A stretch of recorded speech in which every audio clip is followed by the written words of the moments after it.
अस्सलाम वालेकुम friends, welcome करते हैं आपको रॉयल बर्ड्स वैली पे। मेरा नाम है हसन अब्बास और मेरे साथ और मेरा नाम है मोहम्मद अली। तो गाइज़ आज हम एक नए टॉपिक के साथ हाजिर हुए हैं जिसमें हमारे आज नुमान भाई हैं। वो अपना 110 बजीज ब्रीडर पेयर हैं, सारे वो सेल कर रहे हैं। आप वीडियो में देख रहे होंगे। तो काफ़ी खूबसूरत कॉलोनी है फ्रेंड्स इनकी, और हम भी इनसे काफ़ी पेयर ले चुके हैं। तो काफ़ी अच्छा रिजल्ट है इनका। तो ये पूरा अपना सेटअप सेल करना चाह रहे हैं 110 बजीज ब्रीडर पेयर का।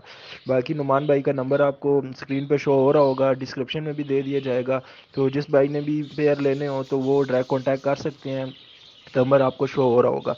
बाकी गाइस वीडियो पूरी देखिएगा ताकि आपको तसल्ली से सारे पेयर देखने को मिलें। बाकी चैनल को लाइक करें, शेयर करें, सब्सक्राइब करना मत भूलें। और बेल आइकन को प्रेस कर देंगे तो हमारी हर न्यू आने वाली वीडियो का नोटिफिकेशन आपको मिलता रहेगा। तो इंशाल्लाह गाइस फिर नेक्स्ट टॉपिक के साथ मिलते हैं। अल्लाह हाफिज़।